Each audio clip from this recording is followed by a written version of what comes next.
திருச்சிற்றம்பலம்.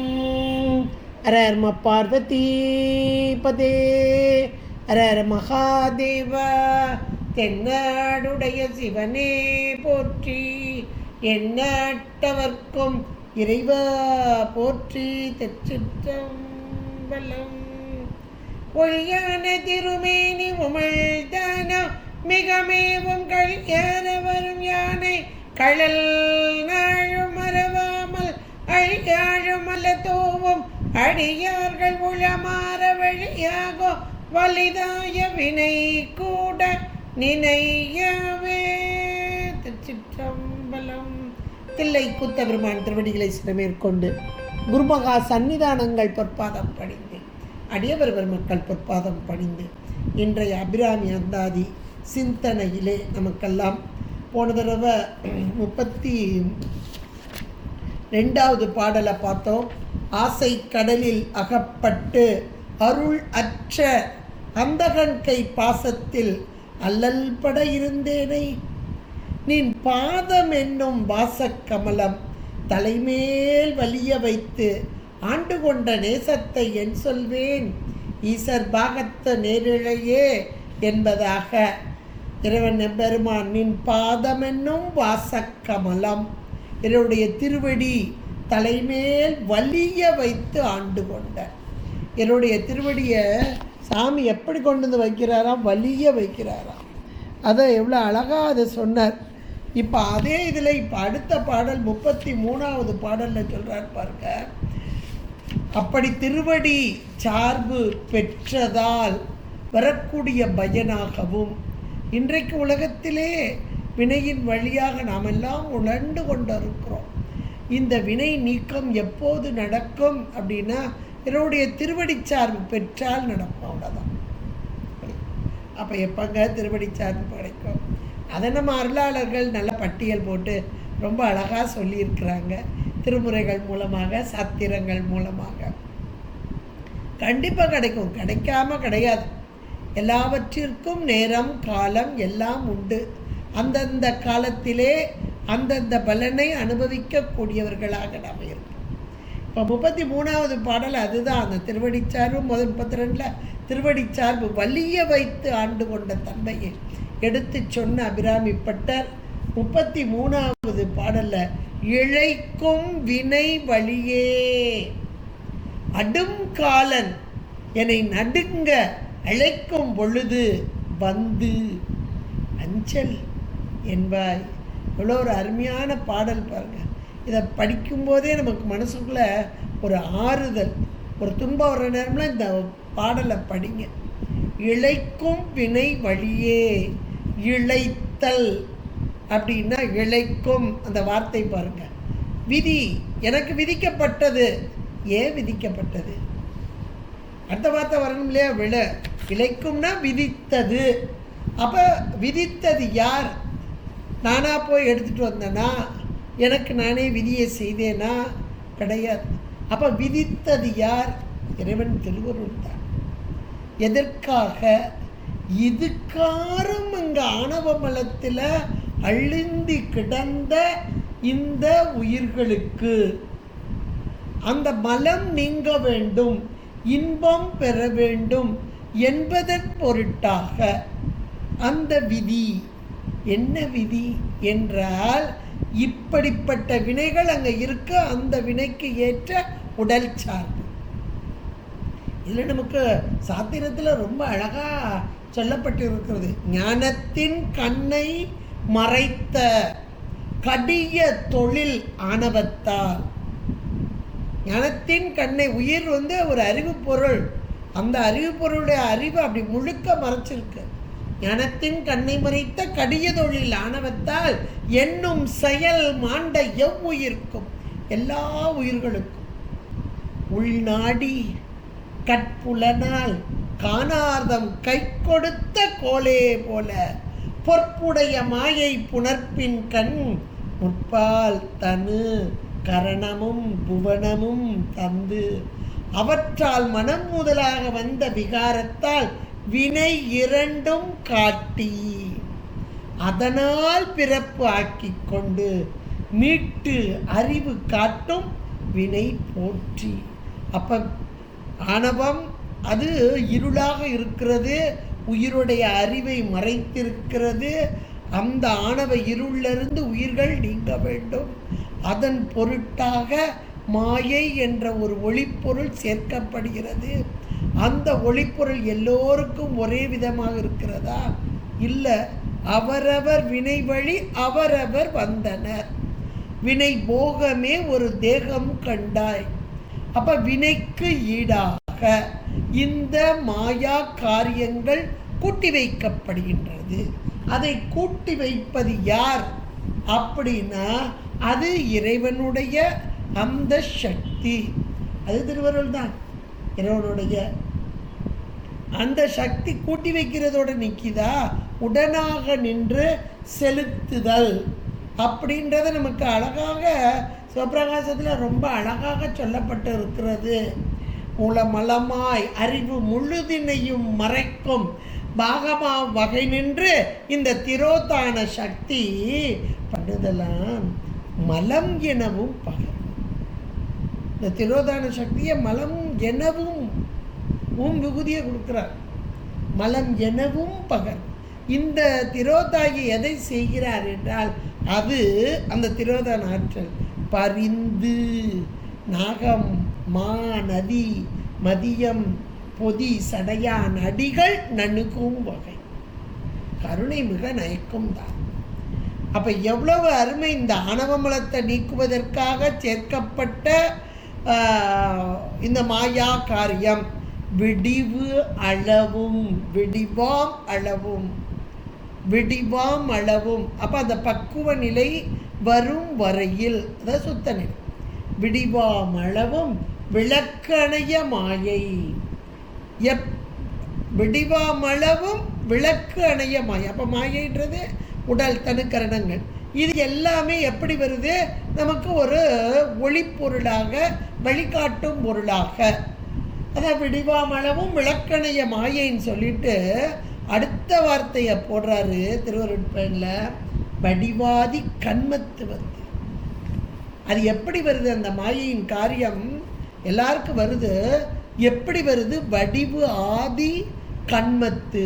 அப்போ வினைகளின் வழியாக, இன்னும் சொல்ல போனால் வினைக்கு ஈடாக, வினைக்கு ஈடாக இங்கே அருமையாக அந்த வார்த்தையை கொண்டு வர்றாரு.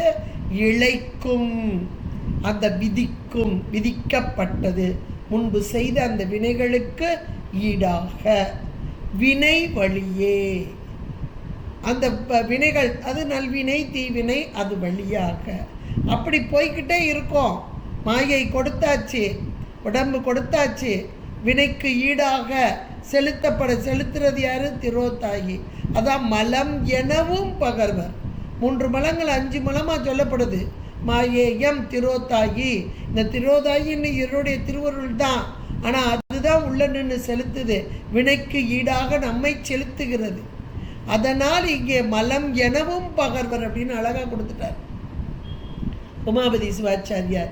இப்போ அப்படி நாம் வினை வழியே, இழைக்கும் வினை வழியே அப்படி செல்லும் பொழுது அடும் காலன். அது நல்ல ஒரு அடைமொழி கொடுத்துருக்கிறாரு. அப்பா பயங்கரமானவன் அந்த காலன். காலத்திற்கு வருபவன். வினைகள் முடிஞ்சிட்டுன்னா அவ்வளோதான், வேறு ஒன்றும் இல்லை. அவன் வந்து நிற்பான். அது ஒன்றும் இன்றைக்கி வரா நாளைக்கு வரா நம்ம சொல்லிக்கிற வேண்டியதான். என்றைக்குன்னு ஜாமி குறித்து போட்டு தானே அனுப்புகிறார். என்றைக்குன்னு என்ன நமக்கு டேட் ஆஃப் டெத்து தெரியல.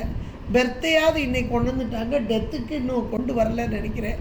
ஒரு வேளை கொண்டு வந்துட்டாங்கன்னா இன்னும் நல்லாயிருக்கும். ஃபிக்ஸடாக நம்மளே பார்த்து ஒரு அட்டவணை போட்டு இவ்வளோ நாள் இருக்கப்பறம் இவ்வளோ வேலையை செஞ்சு முடிச்சுட்டு போயிடுவோம் அப்படின்னு அதையும் கூட நம்ம முடிச்சிடலாம். இன்றைய கேட்டால் அதையும் போட்டுடலான்னு நினைக்கிறேன்.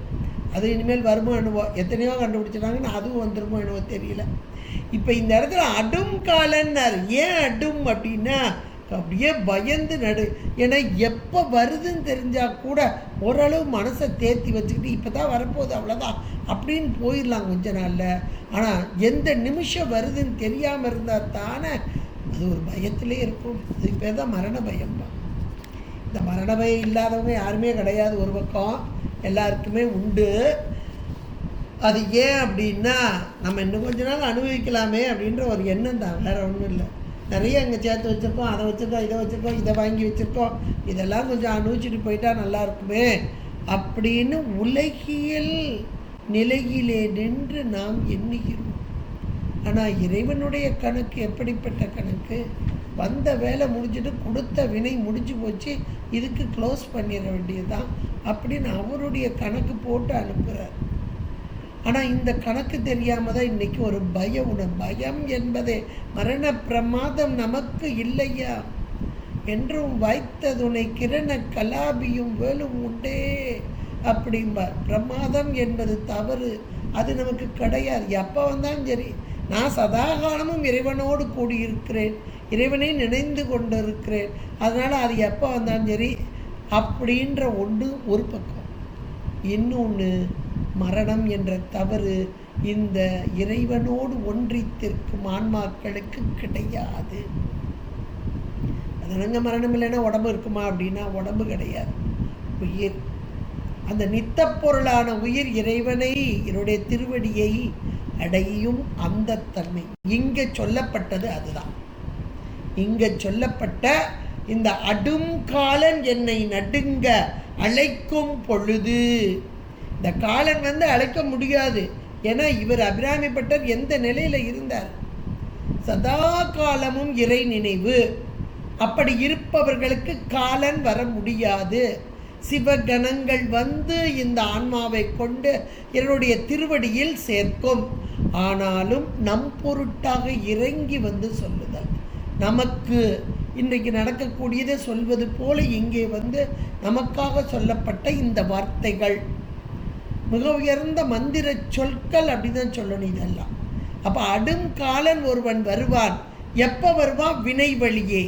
அந்த வினை வழியாக நாம் செலுத்தப்படும் போது அடும் காலன் வருவான். அப்போ அந்த வினை வழியாக நாம் செலுத்தப்படும் போது இப்போ நம்ம என்ன செய்யணும் அப்படின்னு ஒரு கேள்வி நமக்குள்ளே வரணும். என்னங்க வினை வழியாக அவன் தான் போட்டிருக்கான், அவன் தான் செலுத்துகிறான், உள்ளேருந்து செலுத்துறது அந்த அம்மா தாங்கிறீங்க, இதில் நம்ம பங்கு ஒன்றுமே இல்லைங்கிறீங்க. அப்போ நம்ம என்ன தான் செய்கிறது? சொல்லவா செய்யுது? இது நாம் சொல்ல வேண்டாம், அந்த நம்ம திருமுறைகள் பக்கத்தில் இருக்கு. அந்த திருமுறைகளை எடுத்து படிங்க. அவ்வினைக்கு இவ்வினையாம் என்று சொல்லும் அகுதறிவே. எவ்வளோ அழகாக அந்த வினையை பற்றி ஞானசம்பந்த பெருமான், அப்பா முன்னாடி செஞ்ச வினைக்கு தான் இப்போ போட்டிருக்காரு, ஒன்றும் செய்ய முடியாது. இப்படி இருப்பீங்களா? கைவினை செய்து எம்பிரான் அதுக்கு தீர்வு சொல்கிறார். அப்படி இருக்கிறதே நமக்கு ஊனமன்றேங்கிறார். ஊனமன்றேன்னு சொல்லிட்டு அடுத்த மூணாவது கைவினை செய்து, அப்போ அதுக்கு தீர்வு என்ன? கைவினை செய்து எம்பிரான் கடல் போற்றுதும். அழகான வார்த்தை. நம்ம என்ன செய்யணும் அப்படின்றத அவர் கொடுத்துட்டு போயிட்டார். கைவினை செய்து, கைவினைனா வேற ஒன்று கையால் நம்ம அதை செய்கிறது செய்யலாம் இல்லை. இந்த மூன்று மனம் வாக்கு காயம் மூன்றினாலும் இறைவனை வழிபடுதல், அதான் கைவினை. வழிபடுதலை தவிர வேறு ஒன்றும் கிடையாது. வழிபாடு மனம் வாக்கு காயம் மூன்றினாலும் வழிபாடு. எம்பிரான் கழல் போற்றுதும் நாம் அடியோம். சாமி ஒன்றை தவிர எனக்கு வேறு எதுவும் கிடையாது, நீரே எல்லாமாக நின்று எம்மை நடத்த வேண்டும். என் வினை வழியாக நடத்தினாலும் அங்கேயும் உன்னுடைய திருவருள் சார்பே இருக்க வேண்டும் என்ற வேண்டுதல் போதும். இப்படி மாற்றி செய்ய, விதியை திருப்பி போடு, எனக்கு வினை வராமல் செய்ய, அதெல்லாம் அவர் சொல்லலை. கைவினை செய்து எம்பிரான் கழல் போற்று நாம் அடியோம். அப்படி நம்ம சொல்லி இறைவனை வழிபட்டால் நமக்கு என்ன கிடைக்கும்? அந்த பலச்சுறுதிங்கிறார். செய்வினை எம்மை தீண்டப்பெற. இதை மாற்று வையின்னு அவர் நம்ம கேட்க வேண்டாம். தாமா அந்த செய்த வினை தீண்டப்பெறாது. வினை தீண்டி அந்த வினை வழியா போனாதானே அடுங்காலன் வருவான். இந்த வார்த்தையை பாருங்க, இழைக்கும் வினை வழியே.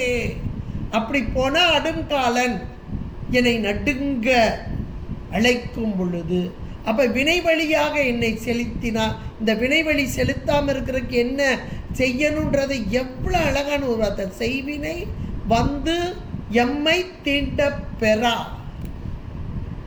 அது 3 காலத்துக்குமாக அருமையான வார்த்தை. இதுக்கு மேலே ஒரு வார்த்தையே இல்லை என்னைய கேட்டான். என்னை நடுங்க அழைக்கும் பொழுது அது அடுத்து ஒரு வார்த்தை சொன்னார், அஞ்சல் என்பாய். எவ்வளோ ஒரு அருமையான வார்த்தை. ஏன்னா காலன் வருகிறான் என்பது நமக்கு தெரியாது, எப்போ வர்றான்னு தெரியாது. ஆனாலும் கூட உயிர்களாகி நமக்கு மரண பயம் என்ற ஒன்று உண்டு. அது எல்லாருக்குமே உண்டு. அது ஒரு வயசு கடக்கும்போது ரொம்ப அதிகமாக உண்டு. சின்ன வயசுனா கூட தெரியாது, ஆனால் வயதாகும்போது ரொம்ப அதிகமாக உண்டு. எப்படி வருமோ, எந்த நேரம் வருமோ அப்படின்ற அளவில் ஒரு பயம் வரும். இந்த இடத்துல நம் பொருட்டாக, இந்த அருளாளர்களை நம் பொருட்டாக சொல்கிற வார்த்தைகள் தான் அஞ்சல், பயப்படாத. இந்த அஞ்சல் என்ற வார்த்தை சாமியுடைய கரமே அபயக்கரம். அம்பாள் ஒரு கையில் அப்படியே அபயக்கரம் காமிச்சிட்டு, பயப்படாத, நான் இருக்கேன் உங்களோட. இதை நம்ம உணர மாட்டேங்கிறோம். அவ்வளோதான். சாமி தோன்றா துணையா பக்கத்தில் இருக்க உறவுகளை நம்புகிறோம். பக்கத்தில் இருக்காங்களே ஓடி வந்துடுவாங்க. இந்த முன்னாடி இருக்காங்களே, அட அவங்க வர முடியாதுங்க, அவங்க வர முடியாதுன்ற உணர்வு நமக்கு இல்லை. ஏன்னா துன்பத்தில் நம்ம துவண்டு போகும்போது இந்த துன்பத்தை நீக்கிறதுக்கு அவங்களால ஒன்றும் செய்ய முடியாது. வேணா என்ன ஒரு டாக்டரை கூட்டு வந்து ஒரு ஊசியை போட்டு ஒரு மாத்திரை கொடுத்து வேணா படுக்க வைப்பாங்க. ஆனால் அவங்க தோன்றா துணையாக உயிரின் அறிவிலே இருக்கும் இறைவன்தான் இந்த துன்பத்தை, இந்த மரண பயம் என்ற அந்த துன்பத்தை, ஏன்னா காலன் என்பவன் வரும்போது எதிர்கொண்டு, நீ வந்துட்டியா, இரு உனக்கு நேரம் வந்துட்ட, இரு இந்த இறைவனை வழிபட்டுக்கிட்டு இருக்கேன் அப்படின்னா இவன் நிற்கக்கூட முடியாதுங்க. இறை வழிபாட்டில் நிற்கும் இந்த உயிர்களுக்கு அவன் பக்கத்தில் நிற்க முடியாது, ஓடி போயிடுவான் சாமியை பார்த்துட்டு. ஏன்னா ஏற்கனவே ஒரு தடவை உதப்பட்டாச்சு இல்லை, உதப்பட்டு அங்கனக்குள்ளே விழுந்தார் இல்லையா, அதனால் பயந்து ஓடி போயிடுவான். ஐயோ இது அடியா இருப்பா, சாமி கும்பிட்டுட்டு இருக்குப்பா, இவன்ட்ட வர முடியாதுன்னு ஓடி போயிடுவான். ஆனால் அதையும் மீறி அவனை பார்த்து ஒரு பயம் வந்ததுன்னா அஞ்சல். நான் பயப்படக்கூடாது, பயப்படாத நீ சொல்லு, அஞ்சல் என்பாய் அப்படிங்கிற. இது நமக்காக, அவங்களுக்கெல்லாம் இல்லை, அவங்க தாண்டினவங்க. அதை நமக்காக சொல்கிறார், நாம் பயப்படக்கூடாது என்பதற்காக. அப்போ அதை பயப்படாமல் இருக்கணும்னா நாம் எப்படி இருக்கணும்? இப்போ பக்கத்தில் உறவுகள் இருந்தால் அப்பாடா பக்கத்தில் இருக்காங்க, எட்டி கூப்பிட்டா வந்துடுவாங்க, ஏதாவது சோம்லேன்னா கூப்பிட்டா வந்துடுவாங்க அப்படின்னு ஒரு எண்ணம் இருக்குல்ல நமக்கு. அதே போல் இறை வழிபாட்டில் சதா காலம் நினைவெல்லாம் இறைவனாக இருந்தால் அந்த இறைவன் என்னை காப்பாற்றுவான் என்ன வருமா வராதா? இதை நீங்கள் திருமுறை வழியாக பாருங்கள், சாதாரணம். அப்போ தான் நமக்கு புரியும். துஞ்சலும் துஞ்சல் இல்லாத பொழுதினும், துஞ்சலும் துஞ்சல் இல்லாத பொழுது நெஞ்சகம் நைந்து நினைமீன் நாள் தோறும். என்ன வார்த்தைகள்! அந்த உடனே யோசிச்சு பாருங்க. அப்படி இருந்தால் அப்போ தூங்கும் போது முழிச்சிருக்கு, என்னங்க முழிச்சிருக்கும் போதே நான் கொஞ்ச நேரம் நினைப்பேன், அடுத்த நேரம் எங்கள் வீட்டு வேலைகள் அந்த வேலை இந்த வேலை வந்துடுது போயிடுறோம். இதில் எப்படிங்க நினைக்கிறது? இது பயிற்சி, பழக்குதல். செந்தமிழும் நாப்பழக்கம்பாங்க, சித்திரமும் கைப்பழக்கம்பாங்க. இன்றைக்கு எதுக்கோ நம்ம பழகுறோம். இதை பழகுனா குழந்தை நல்லா வந்துடும், இதை பழகுனா இது வந்துடும், ஹிந்தி எக்ஸாம் படித்தா எங்கே போனாலும் பயன்படும், ட்ராயிங் பழகுனா அதுக்கு மனசு நல்லாயிருக்கும், இன்னும் பாடல்கள் பாடினா, இப்படியெல்லாம் பழக்கிறோம் இல்லையா? அந்த பழக்கம் பழக பழக பழக, அந்த சின்ன வயசுலேருந்தே பழக பழக அந்த குழந்தைகளுக்கு மனசில் ஆழமாக அது பதியும். அதே போல் உயிர்களாகிய நாமும் விடாது பழக பழக, இது பகல் பூரா திருமுறைகளை பாடிட்டு இல்லை திருவாசகம் முட்டால் பண்ணிகிட்டு இருந்தால் படுத்த பிறகும் அது அப்படியே ஓடிக்கிட்டே இருக்கும். அந்த வார்த்தைகள் பகல் பூரா ஃபோனை வச்சுக்கிட்டு பேசிக்கிட்டே இருந்தால் ராத்திரியும் ஃபோன் பேசிக்கிட்டே தான் இருப்போம், கனவுலையும் ஃபோன் பேசிக்கிட்டு இருப்போம். யாரோ பேசுகிற மாதிரி இருக்கும். அதனால் எழுந்திப்பா, ஐயோ கனவு கண்டிருக்கேன், ஃபோன் பேசுகிற மாதிரி இருந்துச்சா. பகல் பூரா ஃபோனை வச்சு காதில் வச்சுருந்தா அப்புறம் ராத்திரியும் தூங்குறப்ப அதானே வரும். அப்போ எதை நினைக்கிறோமோ அதுதான் நாங்கள். இப்போ அழகாக நமக்கு ஞானசம்பந்த பெருமான் சொல்கிறார், துஞ்சலும் துஞ்சல் இல்லாத பொழுதினும் நெஞ்சகம் நைந்து நினைவு. சதா காலமும் இறைவனை அப்படியே உருகி உருகி நிற்கும், நெக்குள் உருகி உருகி உள்ளுக்குள்ளே நினைச்சிட்டே இருக்கணும். ஏன்னா அவரை தவிர நமக்கு துணை என்பதே கிடையாது. உற்றாரை யான் வேண்டேன், ஊர் வேண்டேன், பேர் வேண்டேன், கற்றாரை யான் வேண்டேன். கற்பனவும் இனி அமையும் குற்றாலத்து அமர்ந்து உறையும் கூத்தா உன் குறை கலர்க்கே. கற்று ஆவின் அந்த குறை கலர் தூக்கிய திருவடி, இங்கே சொல்லப்பட்ட அந்த தூக்கிய திருவடி தான். அந்த தூக்கிய திருவடி தான் நமக்கெல்லாம் அருள் பாலிக்கக்கூடியது. அதைத்தான் இங்கேயும் ஞானசம்பந்த பெருமான் சொல்றார், நாள்தோறும் நினைமின் நாள்தோறும். அப்படி நினைந்தால் வஞ்சகம் அற்று அடி வாழ்த்த திருவடி, அந்த திருவடியை சதா காலமும் நினைந்து நினைந்து உருகி வாழ்த்த என்ன நடக்கும்? அந்த பலனை சொல்றார். வந்த கூற்று, கூற்றுவன் வர்றான், அப்ப அந்த வந்த கூற்று அஞ்சும்படி உதைத்தன, கூற்றுவனை அஞ்சும்படி உதைத்தன. அது நடந்திருக்கு அடையூர் தானே. அதைத்தான் இங்க சொல்றார் அபிராமி பட்டரும். என்னை காலன் என்னை நடுங்க அழைக்கும் பொழுது அஞ்சல், பயப்படாதன்னு சொல்லுமா அப்படின்னு அம்மையை பார்த்து. இது செய்வது யார்? அம்மை தானே. அதைத்தான் இங்கே அழக சொல்ல, மஞ்சனே மணியுமானாய் மரகத திரளுமானாய் நெஞ்சுள்ளே புகுந்து நின்று நினை தரும் நிகழ்வினானே துஞ்சும் போதாக வந்து துணை எனக்கு ஆகி நின்று. அருமையான ஒரு வார்த்தை, தினந்தோறும் சொல்லுங்க.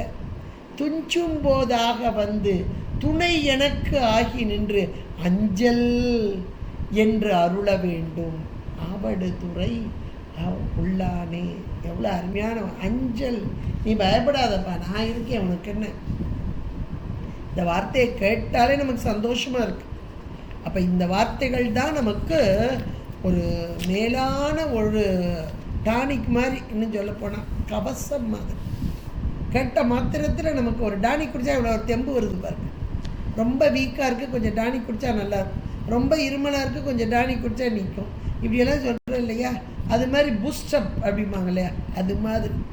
ஏன்னா நமக்கு அந்த வினை வழியாக வரக்கூடிய துன்பங்கள் அது கொஞ்சம் நெஞ்சல்ல. ஏன்னா நம்ம செஞ்சு வச்சுருக்கோம் டன் கணக்கில், அது வழியாக தானே வருது. ஊழின் பெரு உளி பெருவழி யாவுல, ஊழின் பெருவழி யாவுல மற்றொன்று சூழினும் தான் முந்துரும். அது வள்ளுவநாயனார் ரொம்ப அழகாக சொல்லிட்டார். ஊழின் வலிமை எவ்வளோ பெருசு அப்படிங்கிறார். ஊழை வெல்ல முடியுமா முடியாதா அப்படின்னு ஒரு பெரிய பட்டியலே போடுறார். அப்புறம் அதுக்கு பதிஞ்சிடா, ஊழையும் உப்பக்கம் காண்பார் உழைவின்றி தாழாது உஞற்றுபவர். புறமுதுகிட்டு ஓடும்படி செய்வாங்களாம். மீண்டும் முயல் பவர்னு ஒரு வார்த்தை போடுவாங்க. உழைவின்றி தாழாது உஞற்றுபவர் அப்படின்பார். அதை மீண்டும் மீண்டும் மீண்டும் செய்தல். எதை செய்தல்? இறை வழிபாட்டை செய்தல். இன்னைக்கு நமக்கு திருமுறைகள் பாடினாலே போதும். நீ கேட்டால் பாட்டே அர்ச்சனையாகும் என்று சொல்லக்கூடியது. அந்த பாடலை பாட பாட பாட 2 தடவை, ஐயோ 40 நாள் பாட சொன்னாங்க, போதும்பா, இன்னும் ஒன்றும் கிடைக்கிற மாதிரி இல்லை, வேண்டாம், அடுத்து எதையாவது பார்த்துருவோம். அந்த மாதிரி ஒரு நமக்குள்ள வரவே கூடாது, கொஞ்சம் கூட வரக்கூடாது. அது ஒரு சோர்வு அப்படின்பாங்க, தடை அப்படிம்பாங்க, அது வரக்கூடாது. மீண்டும் மீண்டும் மீண்டும் மீண்டும். ஏன்னா சில நேரங்களில் வினை கொஞ்சம் வலியாக தான் நிற்கும். சில நேரம் லேசாக இருந்தால் ஒரு 40 நாளைக்கு முந்தைய 20 நாள்லேயே அந்த வேலை முடிஞ்சு போகும். நம்ம எதுக்கு பாடுறோமோ அப்படி அந்த காரியம் நடந்துடும். சில நேரம் 40 நாள் 80 நாளாக கூட ஆகலாம். நீங்கள் இதுக்கெல்லாம் நம்ம புராணத்தை எடுத்து பாருங்கள், அப்போ தான் நமக்கு புரியும். வரலாறு எடுத்து பாருங்கள். நாவுக்கரசருடைய தமக்கையார் எத்தனை நாள் வேண்டினர், எத்தனை வருடங்கள், வருடங்கள், கிட்டத்தட்ட 50 வருஷத்துக்கு மேலாக அந்த அம்மையார். தம்பியார் உளராக வேண்டும். எவ்வளோ ஒரு மன வைராக்கியம் பாருங்க, பக்தி வைராக்கியம். இதெல்லாம் கிடைச்சோன்னே சாமியே வந்து சொல்கிறார் அதுக்கு பிறகு. அப்போ அந்த நேரம் காலம் கனியும், அதுவரைக்கும் அந்த விடாத இறை வழிபாடு, அந்த இறை வழிபாட்டில் நிற்கணும். நின்றால் நமக்கு இந்த வினையை, இந்த சொல்ல வந்த அந்த வினை, அந்த இழைக்கும் வினை வெளியே அடும் காலன் என்னை நடுங்க அழைக்கும் பொழுது, நடுங்கும்படி அழைக்கும் பொழுது வந்து அஞ்சல். நல்ல அருமையான வார்த்தை. அஞ்சல் என்பாய், பயப்படாத, நான் இருக்கேன், யார் வர முடியாது, என்னை மீறி யாரும் எதுவும் செய்ய முடியாது அப்படின்னு அம்பாள் சொன்னான்னா நமக்கு எவ்வளவு சந்தோஷமாக இருக்கு. தாயாய் முளையை தருவானே தாராது ஒளிந்தால் சவலையாய் நாயேன் கழிந்து போவேனோ நம்பி இனித்தான் நல்குதியே தாயே என்று உன் தாள் அடைந்தேன். தயா, நீ எப்படிப்பட்டவன்? தயாவானவன், கருணையே வடிவான். தயா நீ என்பால் இல்லையே. நாயே அடிமை உடனாக ஆண்டாய். நான் தான் வேண்டாவோ? நான் உனக்கு வேண்டாமா? இந்த துன்பம் எனக்கு வரலாமா? இப்படி காலன் வந்து என்னை பயப்பட வைக்கலாமா? எவ்வளோ அருமையாக மணிவாசக பெருந்தக நமக்காக சொல்றார். கோவே அருள வேண்டாவோ? கொடியேன் கடவே அமையுமே. ஆவா என்ன விடில் என்னை அஞ்சேல் என்பார் ஆரோதான். பாபா ஆவா அப்படின்ட்டா என்னைய பயப்படாதுன்னு சொல்றது யார்ப்பா? அஞ்சேல் என்பார் ஆரோதான். எவ்வளோ அருமையான இந்த வார்த்தைகளாம் நமக்கு ஒரு பூஸ்டப்பாக இருக்கணும். அஞ்சேல் என்பார் ஆரோதான் அப்படின்ற அந்த வார்த்தைகளை நம்ம மீட்டு மீட்டு சொல்லணும். சொல்ல சொல்ல சொல்ல நமக்குள் இந்த வினைகள் என்னை என்ன செஞ்சிட முடியும்?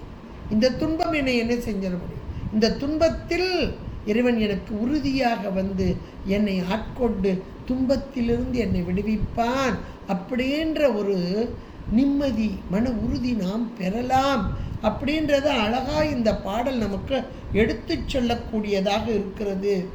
அஞ்சல் என்பாய் அத்தர் சித்தமெல்லாம் குழைக்கும். நல்ல ஒரு வார்த்தையை போடுறார்.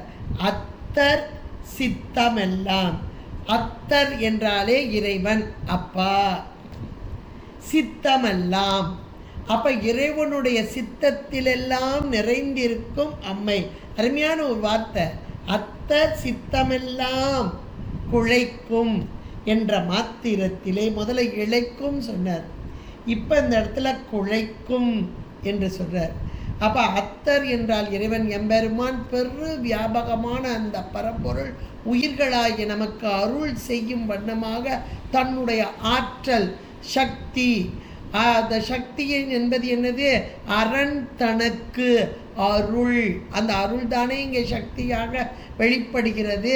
அந்த சித்தரெல்லாம் சித்தமெல்லாம், அந்த அத்தருடைய சித்தமெல்லாம் அந்த அறிவிலே நிறைந்திருக்கும் கருணை, ஞானமே வடிவான பரம்பொருளின் கருணை வெள்ளம்தானே அம்மை. சித்தமெல்லாம் குழைக்கும், அப்படியே உருகச் செய்யக்கூடிய அம்மை, குழைக்கும்.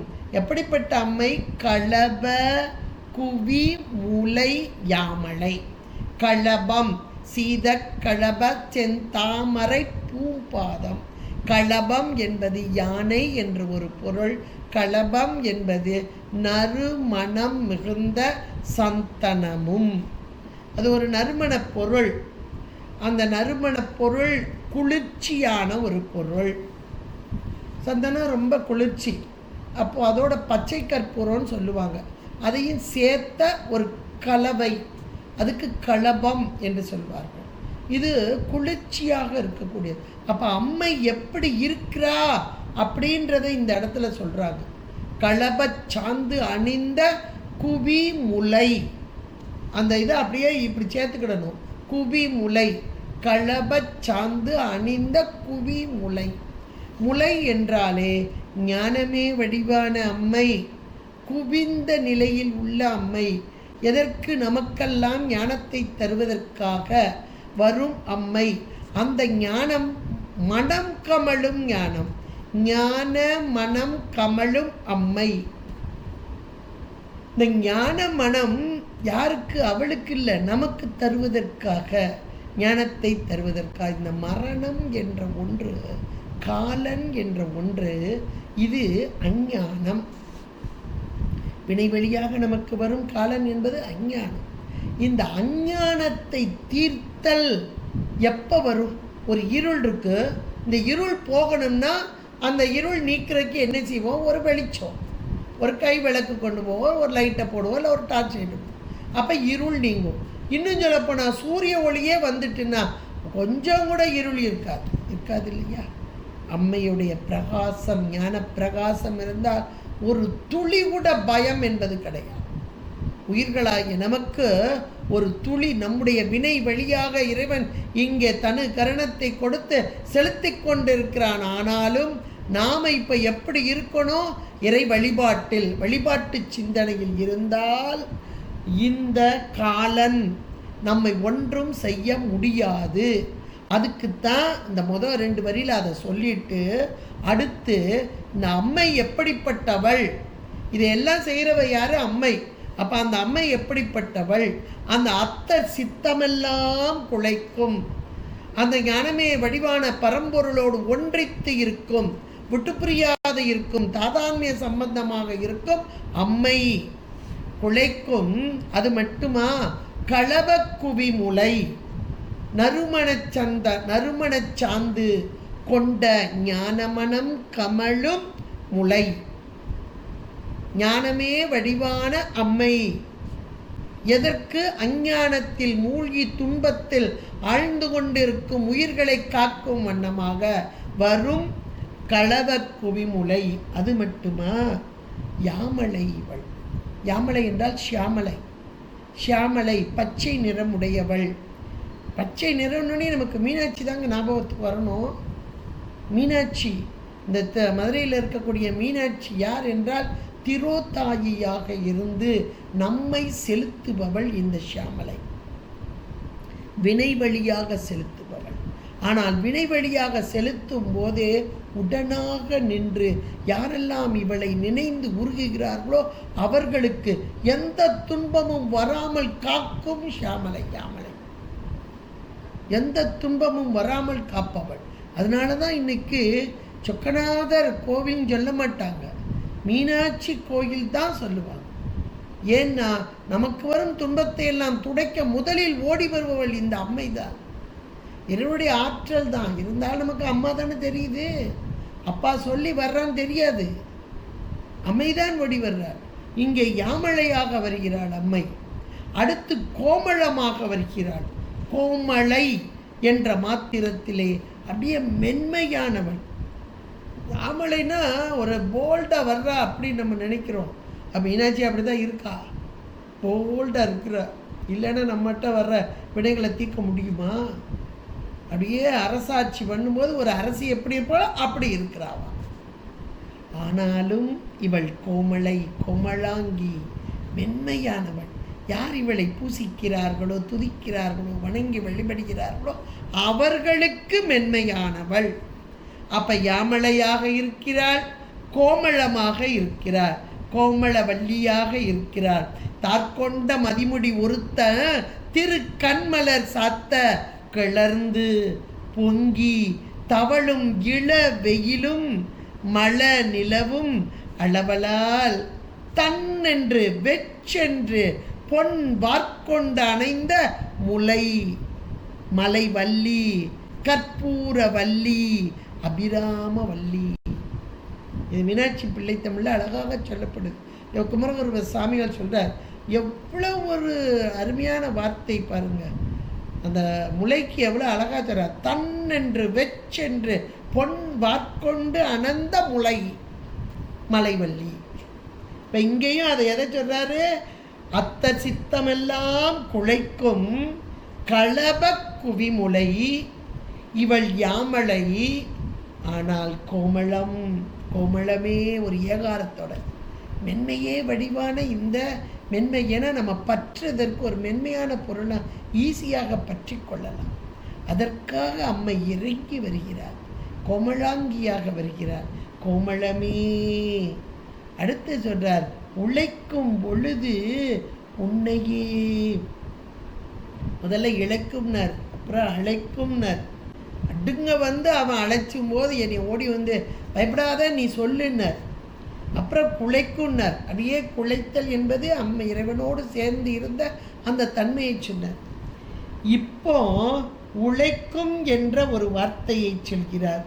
அப்போ உழைக்கும் என்ற மாத்திரத்திலே இன்றைக்கு உழைக்கும் பொழுது என்ற மாத்திரத்திலே இந்த வினையின் வழியாக நான் செல்லும் போது எனக்கு ஏற்படக்கூடிய ஒரு வருத்தம் வருதே அம்மா, துன்பம் வருதே, அந்த வருத்தம் அப்போது இப்போ வினைவெளியாக நமக்கு செலுத்தப்படுறோம், அது அம்மை தான் செய்கிறா. அப்போ ஒரு வருத்தம் வருதே, உழைக்கும் பொழுது, அந்த வருத்தமான நேரத்தில் உன்னையே, இங்கே ஒரு ஏகாரம், உன்னை தவிர எனக்கு யாரும் தெரியாதும்மா, உன்னையே அன்னையே என்பேன். இப்போ லேசாக காலில் அடிபட்டுட்டுன்னா அம்மா, யாராக இருந்தாலும் இந்த வார்த்தையை தான் சொல்கிறாங்க. யாராக இருந்தாலும் அம்மா என தாய்க்கு மேலாக நமக்கு உதவுபவர்கள் யாரும் கிடையாது. அதனால் அந்த உயிர் தானே நமக்கு அழைக்கிறதுக்கு வருது. அந்த துன்பமான நேரத்தில் வாய் வழியாக வரும் சொல் அம்மா. இப்போ இந்த இடத்துல அதைத்தான் சொல்கிறார், அம்மா இந்த வினை வழியாக எனக்கு செலுத்தப்படும் போது எத்தனை துன்பங்கள் வருது. அப்போ நான் யாரை கூப்பிடுவேன் தெரியுமா? உன்னைத்தான் கூப்பிடுவேன். எப்படி கூப்பிடுவேன் தெரியுமா? அன்னையே என்பேன். எனக்கு தாயாய் முளையை தருபவள் நீதான், நீதான், நான் தான் உனக்கு வேண்டாவோ என்று கேட்பேன். சின்ன குழந்தை கேட்கும்ல, அம்மா நான் உனக்கு வேண்டாமா, இவ்வளோ துன்பம் எனக்கு தரலாமா? மணிவாசக பெருந்தையார் நமக்கு சொல்லி கொடுக்குறார், நம்ம அருளாளர்கள் சொல்லி கொடுக்குறாங்க. இப்படி கூப்பிடுங்க, சாமி உடனே தாயாகி வருவான். அது தாயுமான சுவாமிகளாகவே இருக்கிறார். நன்று உடையானை தீயதில்லானை நரை வெள்ளேறு அப்படின்னு அழகாக நமக்கு ஞானசம்பந்த பெருமானே பாடியிருக்கிறார். அது போல தாயாகி நின்று உதவும் பெருமான். இங்கே தாயே இந்த அம்மையை கூப்பிடுறார். உழைக்கும் பொழுது அந்த துன்பங்கள் வரும்போது, துன்பம் தாங்க முடியலன்னா யாரையாவது கூப்பிடுவோம். அப்போ வேற யாரையும் நான் கூப்பிட மாட்டேன், ஒன்றைத்தான். ஏன்னா இவங்கெல்லாம் ஒரு நிலையில் நின்றவர்கள், ஒரு வழியாக வழிபாடு செய்தவர்கள். மணிவாசகன் சொன்னார், கற்றறியேன் கலைஞானம் ஒன்றுமே எனக்கு தெரியாது, கசிந்து உரியேன் ஆயிடினும் மற்றறியேன் பிற தெய்வம், ஒன்றை தவிர எனக்கு யாரும் தெரியாதுப்பான்னார். அப்படி ஒரு தெய்வ வழிபாட்டில் இருப்பவர் இந்த அபிராமி பட்டர். அப்படி ஒரு தெய்வ வழிபாட்டில் இருக்கும்போது அந்த அம்மையை எப்படி அழைக்கிறார்? அந்த உறவு எப்படிப்பட்டது? அன்னையே என்பன். நீ என்ன செய்யணும்? அன்னையே சொன்ன மாத்திரத்தில் நீ ஓடோடி வந்து என்னை அடைக்கல பொருளாக எடுக்க. அன்னையே என்பன் ஓடி வந்தேன். அந்த நேரத்தில் உங்ககிட்ட ஓடி வந்து உன்னையே சரணடைவேன்.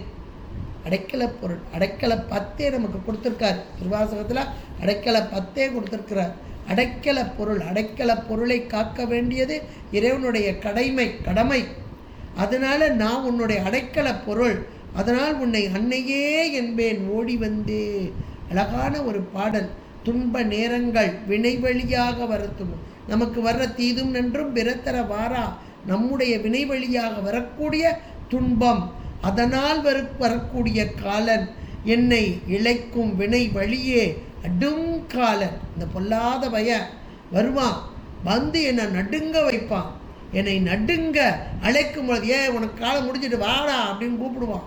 அப்படி அழைக்கும் பொழுது வந்து நீ முன்னாடி வந்து நின்று, கந்தர் அலங்காரத்தில் அவளை அருணகிரியார் ரொம்ப அழகாக சொல்வார், நீ முன்னாடி வந்து நின்று அப்படிம்பார். அந்த காலன் அழைக்கும் பொழுது வந்து எப்படி நிற்கணும், எப்படின்னா சொல்லணும்? அஞ்சல், பயப்படாத, நான் வந்துட்டேன், இங்கே தான் இருக்கேன், உன் பக்கத்தில் இருக்கேன், அஞ்சல் என்பாய். நீ இப்போ காலனே பயப்படுற மாதிரி நீ பயப்படாத, நான் இருக்கேன், இவனை பார்த்துக்கிறேன் அப்படின்னு அம்மா சொல்கிறான்னா அவ எப்படிப்பட்டவளா இருப்பான்றத அடுத்த 4 வரியில் பட்டியல் போடுறாள். அவளுடைய பெருமையை, என்னுடைய சிறுமை, என்னுடைய துன்பம், இதை நீக்குவதற்கு இவளை தவிர யாரும் இல்லை என்று பட்டியல் போட்ட அபிராமிப்பட்டர். இந்த துன்பத்தை நம்மகிட்ட நீக்கிறதுக்கு அவளுக்கு ஒரு தகுதி இருக்கணும். இன்னைக்கு தகுதி இல்லாதவங்களெல்லாம் போய் கூப்பிட்டு இவர் இப்படிப்பட்டவர், அவர் இப்படிப்பட்டவர் அப்படியெல்லாம் நமக்கு சுந்தரமூர்த்தி நாயனார் அருமையாக ஒரு பாட்டு பாடுவார். இவரை போய் ஒன்றுக்குமே பற்றாத இவனை போய் நீங்கள் பெரிய கொடையாளி அப்படின்னீங்க அப்படின்னு சொல்லுவார். அவங்களெல்லாம் போய் கூப்பிட்டுட்டு இருக்கே அப்படிம்பார். இப்போ அம்மை எப்படிப்பட்டவள்? இப்போ நான் பயப்படாத, நான் அவனை காப்பாற்றுறேன்னு சொல்லி முன்னாடி வந்து நிற்கிறார். வந்து அஞ்சல் என்பார். அப்படி நீ சொல்கிறேன்னா உன்னுடைய பெருமை எப்படிப்பட்டது அதை பட்டியல் போடுறார். அத்தர் சித்தமெல்லாம் குழைக்கும். பார்க்கும் இடமெல்லாம் நீக்கமர நிறைந்திருக்கும் பரம்பொருளான பெரு வியாபகத்தில். ஏன்னா அம்பாள் எங்கே இருக்கிறான்னு ஒரு கேள்வி வரணும் இல்லையா? இறைவன் எல்லா இடங்களிலும் நிறைந்திருக்கிறான். அந்த இறைவனோடு இவள் நிறைந்திருக்கிறார். அந்த அத்தர் சித்தமெல்லாம் குழைக்கும். எப்படிப்பட்டவளாக இருக்கிறார்? களவ குவிமுலையாக இருக்கிறார். குளிர்ச்சி வந்து, ஏன்னா பிறவியில் கடந்து நான் வெந்து இன்னைக்கும் அவ்வளவு சூடாகி போயிருக்கேன். வினை காரணமாக துன்பமே அனுபவித்து கொண்டிருக்கிறேன். என்னை குளிர்விக்கணும்னா ஒரு குளிர்ச்சியான பொருள் தந்து தான் எனக்கு குளிர்விக்க முடியும். அந்த குளிர்ச்சியான பொருள் எது? களபம். அந்த களபம் மட்டுமல்ல, அஞ்ஞானத்தில் திளைத்திருக்கும் என்னை இங்கே மாற்றுவதற்கு ஒரு ஞானம், அது குவிமுலை. களப குவிமுலை. அவள் எப்படிப்பட்டவள்? யாமளை, ஷியாமலா தேவியாக, திரோதாயியாக நின்று செலுத்தும் அன்னை. இன்னும் எப்படிப்பட்டவள்? கோமளம், மென்மையானவள். எவ்வளோ அருமையான வார்த்தை பாருங்க. யாமளை கோமளமே. உழைக்கும் பொழுது துன்பம் வந்து வாடி வருந்தி இருக்கும்போது உன்னையே அன்னையே என்பேன். உன்னை விட்டா எனக்கு தாய் இல்லைம்மா. இந்த உடலுக்கு வந்த தாய் ஒரு பிறவிக்கு, உயிருக்கு வந்த தாய் நீயோ. எத்தனை எத்தனை பிறவி எடுத்தேன், அத்தனைக்கும் நீதானே அன்னை. அதனால் அன்னையே என்று ஏகாரம் கொடுத்து அன்னையே என்பேன். ஓடி வந்தேன், ஓடி வந்துடுவேன், எங்கே இருக்க மாட்டேன். உன்னை தவிர எனக்கு யாரும் கிடையாது. அப்படி ஓடி வந்து சரணம் என்று உன்னுடைய தாளினை புகழடைவேன் அப்படின்னு தன்னுடைய அனுபவத்தை அழகாக பட்டியல் போடுறார். இது அவருக்கு அல்ல, நமக்கே. துன்பம் வரும்போதெல்லாம் இந்த பாடலை சொல்லுங்கள், மனதார சொல்லுங்கள். இணைக்கும் விளைவழியே அடுங்காலன் என்னை நடுங்க அழைக்கும் பொழுது வந்து அஞ்சல் என்பாய். அத்தர் சித்தமெல்லாம் குலைக்கும் களப குவிமுலை யாமளை கோமளமே. உழைக்கும் பொழுது உன்னையே அன்னையே என்பன். ஓடி வந்தேன். சும்மாலாம் வேகம் எதுவாலாம் வரல, வேகமாக ஓடி வந்து அப்படின்றத அழகா பட்டியல் போட்டு நம் பொருட்டாக இவர்கள் நமக்காக எடுத்து எம்பிய அற்புதமான ஒரு சொற்கள். இந்த சொற்களை எல்லாம் நம்ம மீண்டும் மீண்டும் மீண்டும் நம்ம வாய் வழியாக மந்திர சொல். இதை சொல்ல சொல்ல சொல்ல சொல்ல நம்முடைய மனம் பக்குவப்படும், நம்முடைய துன்பங்களும் நம்மை விட்டு நீங்கக்கூடியதாக இருக்கும். அருமையான ஒரு பாடலை நமக்கு அபிராமி பட்டர் தந்திருக்கிறார். 33வது பாடலாக மீண்டும் மீண்டும் சொல்லி நாம் பயன்பெற வேண்டும். திருச்சிற்றம்பலம். ஹர பார்வதி பதே, ஹர மகாதேவ. தென்னாடுடைய சிவனே போற்றி, எந்நாட்டவர்க்கும் இறைவா போற்றி. திருச்சிற்றம்பலம்.